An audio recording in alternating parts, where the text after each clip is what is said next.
sidee baynu u maarayn karnaa dabeecadda adag maskaxdu waa cajiib waxay noo oggolaanaysaa inaan samayno waxyaabo cajiib ah annagoon ka fikirin xitaa laakiin si qarsoon maskaxdeennu aad bay ugu shaqaysaa si ay u qabato waxyaabaha maalmeedka aan caadi u qaadanno sida micno samaynta wadahadallada garanayno goorta la dhoolla caddeeyo ama xitaa fahmay qaabka loo kaftamo marka maskaxdaadu si wacan u shaqeeyo koox unugyada shabakadaha xitaa dhammaan qaybaha maskaxda oo isla hadlaysa markaan koob shaaha cabno iyo wadahadallada shabakadda maskaxdu way mashquushaa koox wadeenta takhalluska maskaxdu waxqabad bay bilaabaan si aan micno u samayno macluumaadka soo socdo oo aan jawaab u bixinno maskaxdu waa inay erayo iyo muuqaal kasta oo waajib ah howlgeliyo shabakaduhu waa inay wada shaqeeyaan si ay u helaan xaqiiqooyin iyo macluumaad kale ee qaaska ah ku saabsan xidhiidhadeenna shakhsi xitaa waxay bulshadu u qaadataa dabeecadaha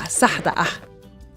waxa dheer maskaxdeennu waa inay gasho maskaxda dadka kale si ay u qiyaasto waxa dadka ka fikirayaan ama dareemayaan maskaxdu marka ay dhaawac gaarto ama xanuun xubnaha muhiimka ah kooxda waxaa la itaal dhiga karaa ama laga saaraa ama waxaa lala kulmi karaa calqabado ka yimaada cudurka taasoo hor istaagi inay qayb ka noqdaan wadahadallada maskaxda fariimihu way isdhalan rogaan dabeecaduhuna way iskhilaafaan waxyaalaha xaqiiqda keena dabeecadaha adag oo aan loo maarayn karin ama la fahmi karin waa muhiim inaanad caloosha ku qaadin tallaabada ama erayada oo xusuusnow in dabeecadda adag ay saamayn ku yeelan karto baahi aan loo daboolin dadka shabakadooda maskaxda ayaa cudur ama dhaawac carqaladeeya waxay baahiyaha u bandhigaan qaab ka duwan qaababkii hore dabeecadda adag waxay sida kale noqon kartaa calaamadaha cudurka waa muhiim inaad la kaashato dhakhtarkaaga si aad u ogaatid haddii aad cid u sheegi kartid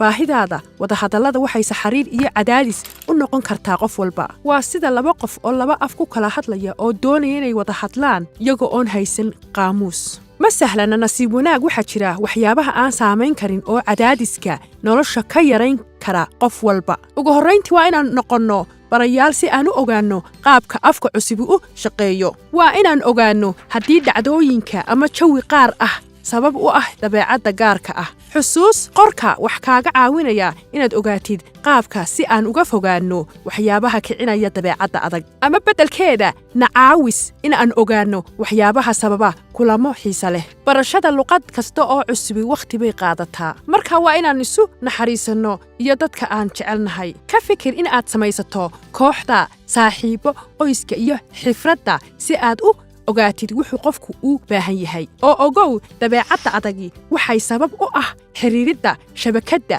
carqaladaysan markaa calool ku qaad ha yeelanin